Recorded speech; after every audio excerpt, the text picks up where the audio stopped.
Hi అండి. ఎలా ఉన్నారు? మేమైతే బాగున్నామండి. మీరు కూడా బాగుండాలని కోరుకుంటున్నాను. ముందుగా అయితే మన యూట్యూబ్ ఫ్యామిలీ అందరికీ కూడా భోగి శుభాకాంక్షలండి. ముందుగా అయితే భోగి మంటలైతే వేస్తున్నారండి. ఎర్లీ మార్నింగే 5కి అయితే భోగి మంటలైతే స్టార్ట్ అయిపోయినాయి. మా ఊర్లో వచ్చేసి శివాలయంలో అయితే వేశారనమాట. ఇంకా మా ఊర్లో పిల్లలందరూ కూడేసేసి ఇంకా భోగి మంటలైతే ఇట్లయితే వేశారనమాట. భోగి మంటల్లో వాటర్ అయితే కాసుకుంటారండి. నీళ్ళు కాసుకొని ఆ నీళ్ళతో అయితే స్నానం చేయాలి. భోగి పండుగ రోజు తప్పకుండా తలస్నానం అయితే చేయాలి. ఇక్కడ వచ్చేసేసి సుధా అయితే ముగ్గు అయితే వేస్తుందనమాట. గిలక అంటారు కదండి, గిలక అందరికీ తెలిసే ఉంటుంది. ముగ్గు వేసుకునే గిలక, దాంతో అయితే ముగ్గు నింపుకొని ముగ్గు అయితే వేస్తుందనమాట. ఇంక ఇక్కడైతే గిలకైతే పనిచేయదండి. ఇంక అందుకని చెప్పేసి నేనైతే చేతితో వేసేస్తున్నాను. భోగి మంటల్లో నీళ్ళైతే కాసుకొని స్నానం చేయటం వల్ల మనకి మంచిదండి. కొత్త బట్టలు వేసుకొని తప్పనిసరిగా కూడా మనము భోగి పండుగ రోజు తలస్నానం చేసి కొత్త బట్టలు అయితే వేసుకోవాలి. ఎందుకంటే పూర్వకాలంలో భోగి పండుగ రోజు ఇంకా మనం తలస్నానం చేసి కొత్త బట్టలు వేసుకోవటం వల్ల భోగిలు అంటారనమాట. అంటే భోగిళ్ళులాగా ఉంటారనమాట. అంటే భోగభాగ్యాలతో ఆనందంతో సంతోషంతో ఉంటారని అంటూ ఉంటారనమాట. భోగి రోజు తలస్నానం చేసి కొత్త బట్టలు కట్టుకుంటే బాగుంటుందని అంటూ ఉంటారు పెద్దలు. ఇక అందుకని భోగి పండుగ రోజు ముందుగా చేసే పని ఏంటంటే ఎర్లీగా పని చేసుకొని మనం తలస్నానం చేయాలి, కొత్త బట్టలు వేసుకోవాలి. ఒక్కొక్కరు ఈ మధ్యన 4-5 జతలు కొనుక్కుంటారనుకోండి. ఎంత లేదన్నా ఒక జత అయినా కొనుక్కుంటాం కదా ఈ పెద్ద పండుగ రోజు. పండు అయితే ఇలా రెడీ అయిపోయాడండి. భోగి పండుగ రోజు తలస్నానం చేసి ఇలా అయితే రెడీ అయ్యాడు. ఈ పండుగ వచ్చేసి పెద్ద పండుగ అని కూడా అంటారు. ఎందుకంటే 3 రోజుల పండుగ కదండి. ఇంకా భోగి, ఇంకా సంక్రాంతి, కనుమ, ముక్కనుమ అనేది జరుగుద్ది ఉంటుంది కాబట్టి పెద్ద పండుగ అని కూడా అనేవాళ్ళు. ఇక ఇప్పుడు అందరూ పొంగల్ అంటున్నారులేండి ఇంగ్లీష్లో వచ్చేసేసి. అసలు ఇదివరకు రోజుల్లో అయితే సంక్రాంతి పండుగ అనేవాళ్ళు, పెద్ద పండుగ అనేవాళ్ళు అనమాట. ఈ పండుగకు వచ్చేసి తప్పనిసరిగా అరిసెలు అయితే వండుతారు. ఈ అరిసెలు తప్పనిసరిగా సంక్రాంతికే వండుతారండి. ఇక్కడ వచ్చేసి నేనైతే మార్నింగ్ ఇంకా స్నానం చేసిన తర్వాత పూజ చేసిన తర్వాత టిఫిన్ అయితే వేస్తున్నాను. టిఫిన్కి వచ్చేసి పల్లీ చట్నీ చేస్తానండి. గారె అయితే వేస్తున్నాను. పండుకి ఇంకా ఆకలి అయితే వేస్తుందంట. అప్పటికే 10 అయిపోయింది. మార్నింగ్ 10 అయిపోయింది ఇంట్లో పనులన్నీ చేసుకునేప్పటికి. ఇంకా వాడైతే పొయ్యి దగ్గరే కూర్చున్నాడు అనమాట. ఎందుకంటే చిన్నపిల్లలు కదండి, ఆకలికైతే ఆగలేరు కదా.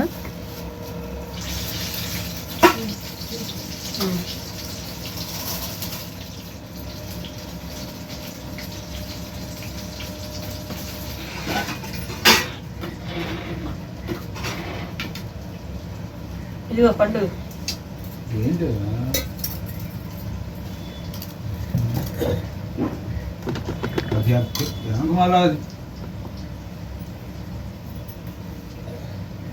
తీసుకో. ఇంకా టిఫిన్ అనేది ఒక్కొక్కరికి వేసి ఇచ్చేస్తున్నాను. గారె కదండి, వేడిగా తింటేనే బాగుంటాయి. చల్లారితే గారెలు అంత బాగుండవు కదా, వేడివేడిగా బాగుంటాయని ఒక్కొక్కరికి వేసాను. ఇక్కడ వచ్చేసి అల్లం అయితే పెట్టానంటండి మా అత్తగారు. దగ్గర 3-4 నెలలు అయితే అవుతుంది. ఇక అల్లం అయితే చూడమంది అవిందేమని చెప్పేసి. అంత బాగా అవ్వలేదు కానీ పర్వాలేదు, బాగానే వచ్చిందనమాట అల్లము.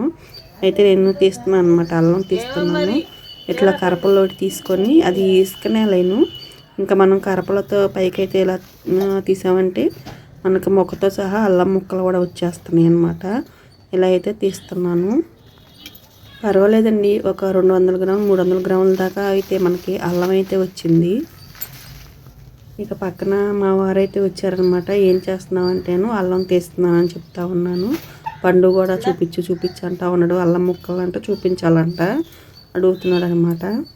ఇంకా నేల మొత్తం తోమేసానండి. అక్కడైతే కింద అడుగును కూడా ఇంకా మనకి అల్లం ముక్కలు అయితే దొరికినాయి. ఇంకా అవి కూడా తీసుకున్నాను. ఇంక ఇప్పుడైతే ఈ అల్లాన్ని అయితే క్లీన్ చేసుకోవాలి. వాటర్లో వేసేసేసి కడిగామంటే చక్కగా 2-3 సార్లు జడిచ్చామంటే అల్లం అయితే మొత్తం క్లీన్ అయిపోయిద్ది. ఇక్కడ వచ్చేసి వాటర్లో అయితే వేస్తున్నానండి. అల్లం మొక్క నుంచి తుంపేసేసేసి ఇంకా వాటర్లో వేసేసాను. ఇంకా క్లీన్ చేసుకోవాలి. 2-3 తడవలు మనకి మనం చక్కగా జాడిచ్చామంటే ఇసుక మట్టి ఏమన్నా ఉంటే మొత్తం పోయి మనకి క్లీన్ అయ్యిద్ది. ఇది వచ్చేసి నాటు అల్లం అండి. హైబ్రిడ్ది అయితే కొంచెం లావు అవిద్ది అల్లము. ఇది వచ్చేసి నాటుది కాబట్టి అట్లా ఉంది. ఇంకా కూర వచ్చేసి మటన్ అయితే తీసుకొచ్చారు. ఇంకా చారు అయితే పెడుతున్నాను పక్కన పొయ్యి మీద. ఒక పొయ్యి మీద మటన్ కర్రీ, ఇంకో పొయ్యి మీద చారు అయితే పెడుతున్నాను అనమాట.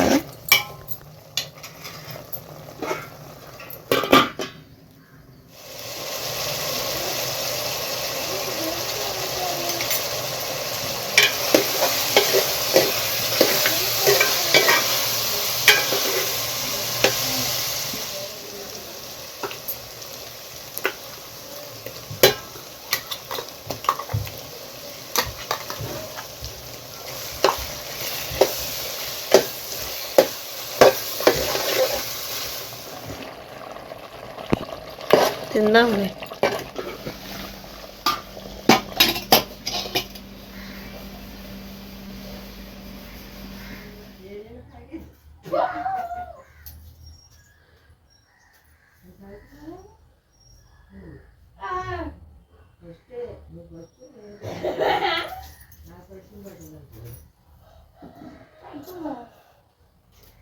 ఒకటి తింటా పండు చెరుకు ముక్కలు చేసావునా బాగుంటుందిరా ఈ బెల్లం చెరుకు.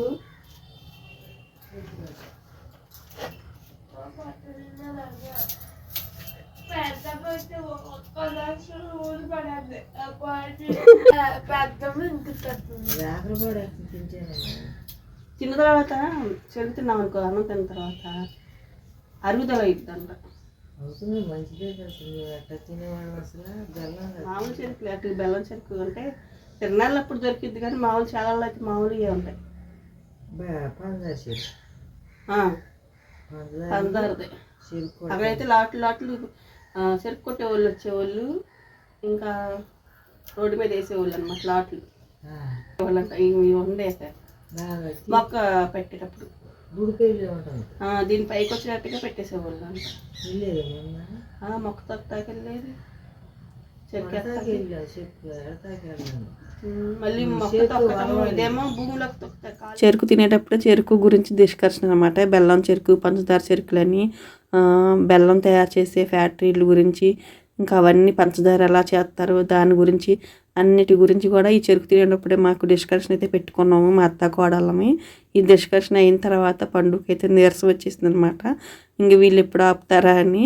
ఇంకా వాడికైతే ఏం తోయట్లేదు. ఇక్కడికి వచ్చి బుక్స్ అయితే తెచ్చుకున్నాడు కానీ పక్కన పెట్టుకున్నాడు. ఇప్పుడు వచ్చేసి ఎండుమిరపకాయలు అయితే నేను మా ఊర్లో అయితే తీసుకున్నాను, అంటే పవరింగ్లో తీసుకున్నాను అనమాట.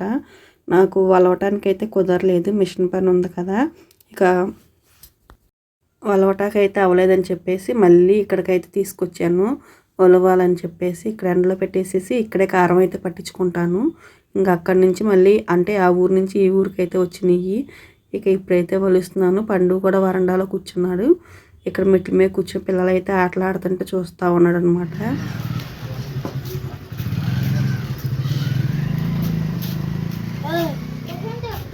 ఓయ్ చైతు ఏంటి వెళ్ళిపోతున్నావే? రమ్మంటున్నాడు. అన్నయ్య తాడుకోవా? అన్నయ్య తాడుకోవా అన్నాడు. నలుగురితో ఆడుకుంది, ఒక్కటే ఆడుకోలేదా ఎన్ని లెక్క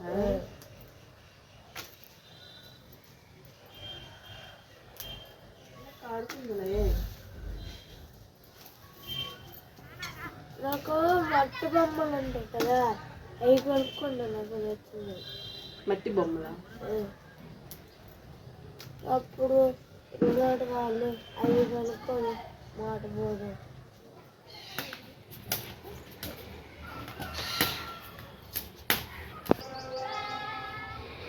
తర్వాత కోళ్ళకి మేత పెడుతున్నాడు అక్కడ. ఇదే అండి వాళ్ళకి వీడియో అయితే. వీడియో కనుక నచ్చితే లైక్ చేసి షేర్ చేసి సబ్స్క్రైబ్ అయితే చేసుకోండి. బాయ్ అండి, బాయ్.